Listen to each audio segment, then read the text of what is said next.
Hi kids! Today we are going to talk about King David. Do you know who he is? According to the servant of King Saul, the first Israelite king, David was a skillful musician, a mighty man of boldness and determination, and a wise man in speech. And the last and most important quality is that the Lord was with him. Before we go on to that, let's take a peek at David's family tree. David's father was a Bethlehemite named Jesse. David had 7 brothers: Eliab, Abinadab, Shammah, Nathanael, Radai, Uzam, and one unnamed. He had also 2 sisters, Zariah and Abigail. David was the youngest. King David was a skillful musician. When he was just a young boy, he spent most of his time playing the harp and singing psalms for God while taking care of his sheep. In fact, Israel's national instrument is called as David's harp, the instrument that King David had mastered. King David was a mighty man of boldness and determination. He had fought way too many battles throughout his life. As you can see, he was able to conquer great portions of land in Israel, formerly known as Palestine. One famous battle was when he was just a teen, his encounter with Goliath the giant.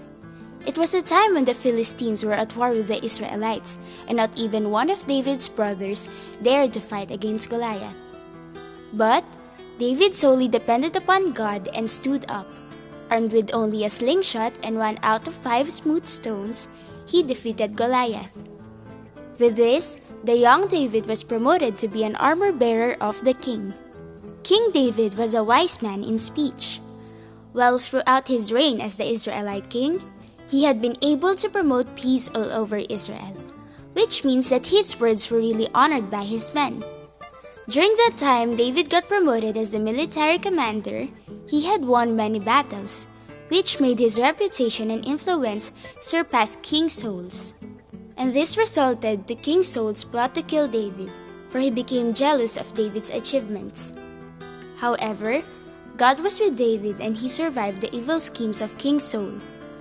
Fortunately, David made the king realize his wrongdoings, and from then on, King Saul promised to stop chasing after David.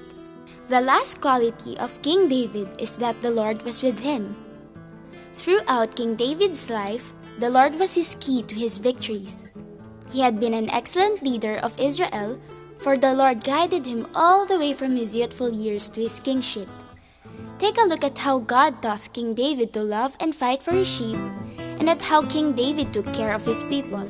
It is evident that God placed each situation as stepping stones for King David's growth. To conclude everything we've talked about, let's end with this verse from the book of Psalm, chapter 18, verse 30. As for God, His way is perfect.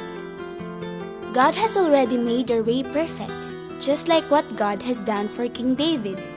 You are indeed a little child, but with God's presence in your life, you could even do greater things than King David.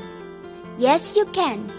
Just keep in your heart what God requires you, being humble and loyal servant, depending everything unto Him who knows everything. So that ends our story of King David. Until next time, bye for now!